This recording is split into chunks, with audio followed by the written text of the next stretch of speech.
What's going on? Right, baby.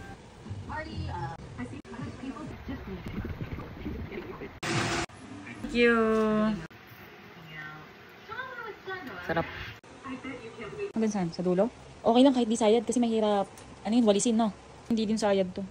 Sakto. Naku, hindi maabot, babes. Paano? 7 talaga, okay. Sa taas naman. 6 ito. 6 talaga. Huh? Eh pag 5, hanggang saan naabutin, babes? Sagad. Hindi. Lampas. Yan ang 4. So, dapat mga 4.5. Sa baba to. Okay. Hindi, 5 yan. 5. 5 yan. Sure, kita mo naman mas maiksi yun, babes ko talaga. Pusang galang langgam yun. Meron na? Ay, nakakainis talaga sila. Ba't sila ganyan? Kaya pala, nung nakaraan, may langgam dito sa lamesa. Nagtataka ako. Sabi ko, scavenging. They're scavengers.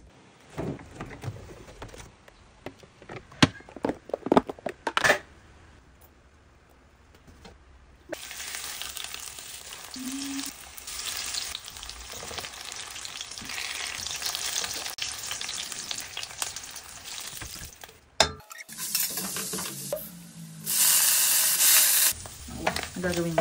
Pampalasa, pepper, salt, sugar to balance the taste, soy sauce, Worcestershire, nut.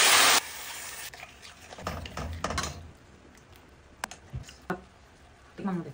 Makain ko yung buong paminta. Sarap, no? Okay. It's ready. Ayan. Ito na yung isa sa meal prep ko. Kung napanood nyo yung aking vlog. Yung chicken schnitzel. Schnitzel. Whatever. Basta yan. Tapos ito yung isa din sa mga meal prep ko. Yung boiled vegetables. Hindi ko na yung tinimplahan as is na quinoa. Ginawa kong gravy for the recipe. Sarap nito, guys. Kunti lang yung ginawa ko para gawa na lang ulit. Madali lang naman. Diba? Para kayong kumain sa restaurant. Pwede din siyang pambaon. Hindi magsasawa yung mga bata. Hindi siya nakakaumay. Lunch. Let's eat. Ito na, guys.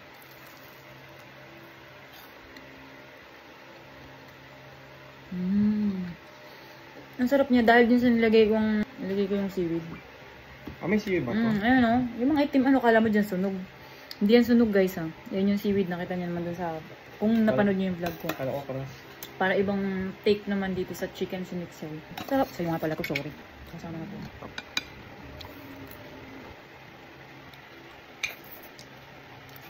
Kapal seaweed pala yun. Nalilista nga pala yun sa grocery inventory natin. Mata seaweed. Ay, kung check mo, wala naman kita. Yay! Kahit umuulan, dumayo pa. Pero malapit lang naman. Wow! Tignan natin tong bago ng Starbucks. Chocolate mousse. Amoy matapang. Yung kaya ka ipaglaban. Mousse nga. Rich, creamy. Dark siya. Mousse pala talaga siya. Akala ko naman may kahit pa paano. Yung ilalim, parang alam. Yun, brownie. Pero parang brownie. Okay naman, pero parang mas bet ko yung brookie. Ito yung brookie. Para pinhati kami ni Kelvin. Yung mas malaki yan. Ito type ko. Maraming chocolate. Yes, sir. Ayos pala silang sakto lang yung tamis. Parang mas masarap siya nung una natin kinain. Ngayon parang sakto. Parang hindi siya rich yung chocolate. Doon na lang babawi sa mousse. Brownie nung binibili natin. Decadent.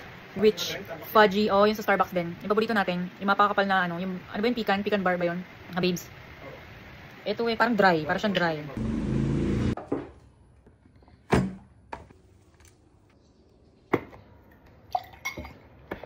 Hey Siri. Set another timer please. For how long? 1 7 minutes and 1 8 minutes. 35 minutes starting now. Siri, you don't understand that? O, diba, ang dami ko ng timer. Hey, Siri.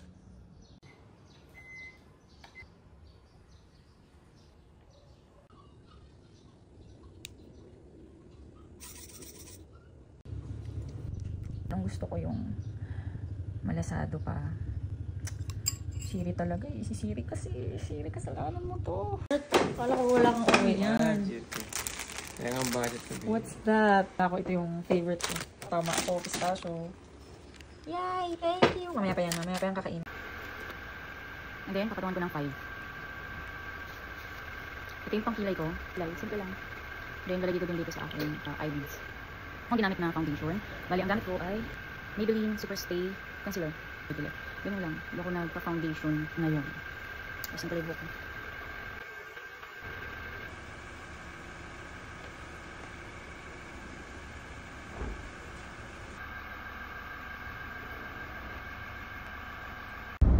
Ayaw mo, ano?